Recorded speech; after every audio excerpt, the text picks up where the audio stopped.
Now, coming up next is the start of our comedy part. So we can't guarantee the content. There may be some adult language, some adult themes. So if you have any youngsters with you, keep that in mind. We don't really censor any of our artists. So next up is someone who has only been doing comedy for a short amount of time, but she's having a really good go at it and she's been hitting up a lot of local events. Please put your hands together for Anne.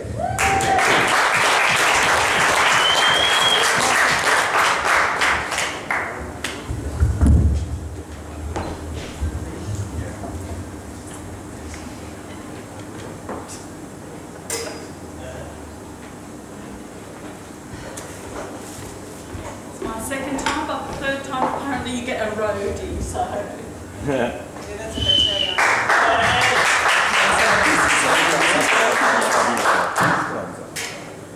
So hey guys, it's great to be here. I'm using the musician's microphone. I hope that's okay. I don't mess it up too much. So it's good to be here in Rockhampton at the workshop. Rockhampton. Woo! George Pell. Oh, Tim mentioned, yeah. So you had to be here last time or you missed out on all the good stuff, hey?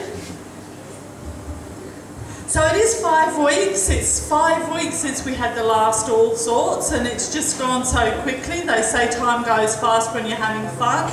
I must be deliriously off my face because I can't keep up with how quickly everything is going. I had a lot of feedback about my first time, which was just a month ago. That was the first time I ever did stand-up. People contacted me because I did a piece about people are telling me that Rockhampton is named after the rocks in the river. So I had people contact me, referring me to documents and references and saying, oh yes, it's absolutely true. And I said to them, look, I did do some research and I found it to be quite interesting. And I found the references to the surrounding regions to be quite interesting as well. Like the place where the stones came alive. And that's why it's called Livingstone.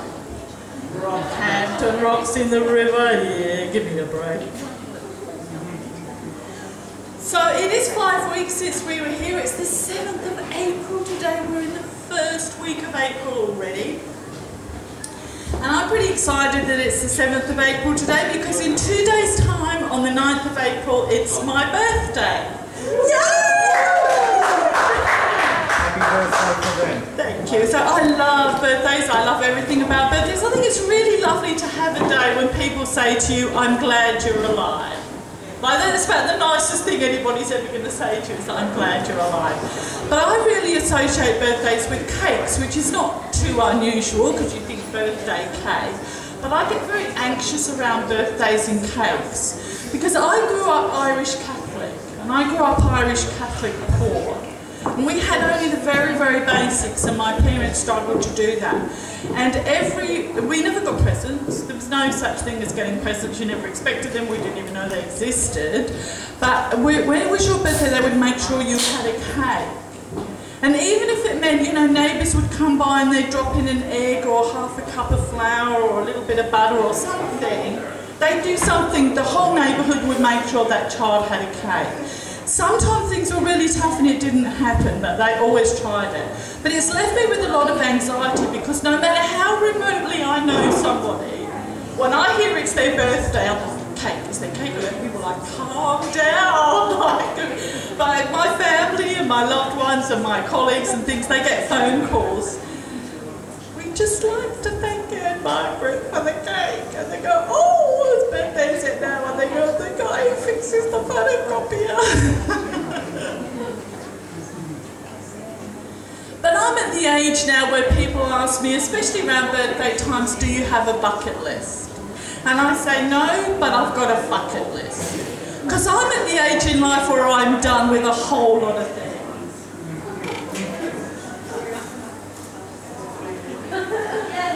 I've lived the most of my life. I have less years to live than I have already lived. And I'm listening to things now being talked about like the future of the environment, the future of the global economy. And they're talking about dates. And I look at those dates and I know that I won't be here. It's not that I won't be in Australia or I won't be in Rockhampton, I won't be here. And we intellectually, we know we're mortal. But when we actually look at something and say, I'm not going to be there, it hit my heart. And it hit my head and it shifted my thinking. And I began to think about the philosophers in life, the deep thinkers, like Forrest Gump. Life is like a box of chocolates, not in the way that Forrest said, because I think if we're all quite honest, we knew what we were getting. I think Prince Harry pretty much knows what he's getting.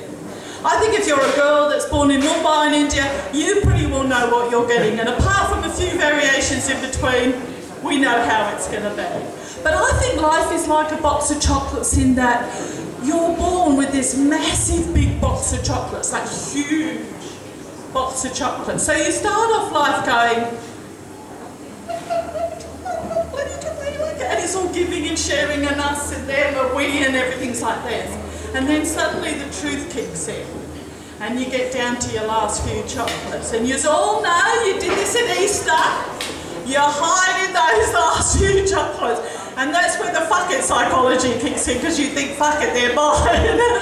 So these are my years.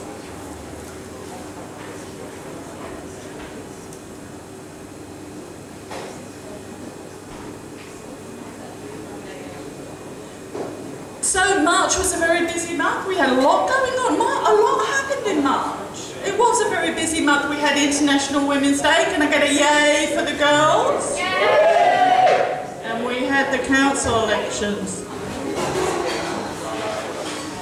And we had Easter already. We've had Easter already. Now Easter is on the list, because I am done with that. Even though I was raised as an Irish Catholic, I am done with things like religion. I have no patience for that. I know that it gives people a lot of comfort and people get, you know, a lot of inspiration from it, but for me, I'm done with it. I was raised as an Irish Catholic, and right through my life, we were either at Mass or the Rosary, or it was an anniversary, or it was a saint day. Something was going on. They always found a reason to get us on our knees. And that was besides the priest. But I was at high school in the 70s when the church modernised. We went from Latin to saying the Mass in English. And with religious education, and get this, they said, we're going to allow you to ask a question. So instead of religious education, we had religious discussion. So there they were, the priests and the nuns at the front of the room, thinking they were doing such a modern thing by allowing us to ask questions. And we were there and we were ready. Father Brady, because it's Easter time and we're talking about the resurrections and the mysteries of life and all these sorts of things. And the nuns and the priests were like, so do you have a question for us? I have a question, Father Brennan. Yes, and what's your question? Father Brennan, how does God eat his nails? I don't know. So that's me, thank you very much.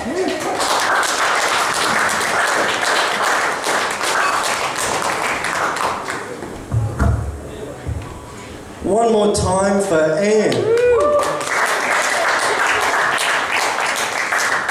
Next up, we have an incredibly funny comedian. She's been doing comedy in CQ for quite some time now, and if you're